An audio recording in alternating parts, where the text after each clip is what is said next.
Iga Swiatek versus Madison Keys is the first matchup for the WTA Finals for 2025. And both players have had Grand Slam winning seasons to get to this stage. Keys enters the tournament as the number 7 in the world, the 37-win, 13-loss record this season. Her best result, of course, was the Australian Open, beating Sabalenka in that final in January. She also beat Swiatek along the way. And of course, that's her best win as well against Sabalenka in that final in Australia. Her worst loss, though, was in Berlin against Vondrousova, who, of course, has done so well since then and risen up the rankings, so maybe in hindsight, not a bad loss. Her form, though, hasn't been great, hasn't played that much. After the US Open, she was injured for most of the season, so she's coming back with no real form recently and now has to play the best of the best. Swiatek entered the tournament as the number 2 in the world with a 61-win, 15-loss season so far. Her best result was, of course, winning Wimbledon, beating Anisimova in that final 6-love, 6-love, which was one of the most one-sided finals we've ever seen in a Grand Slam. Her best win, though, actually came before that against Paolini, who was number 4 in the world at the time, in Bad on Berg. Her worst loss was against Eala at the Miami Open,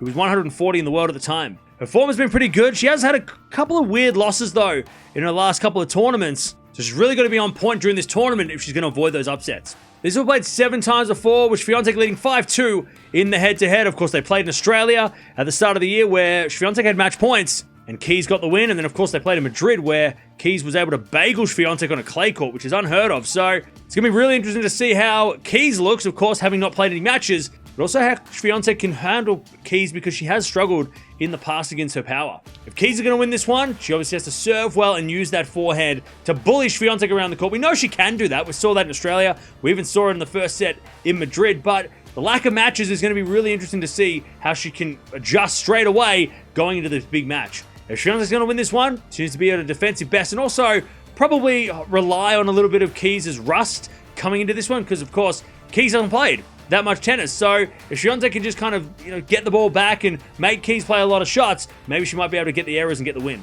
Not sure what to make of this match because, of course, Keys has been so scary, but she just hasn't been active. So I'm going to go with Swiatek in straight sets. So we're going to be a close straight sets, but she'll just clutch it in the end. She's just been playing more, and that's the only reason I would pick her. It's hard to pick Keys at the moment because we don't know what she's going to bring, but let me know down in the comments below who's winning this one.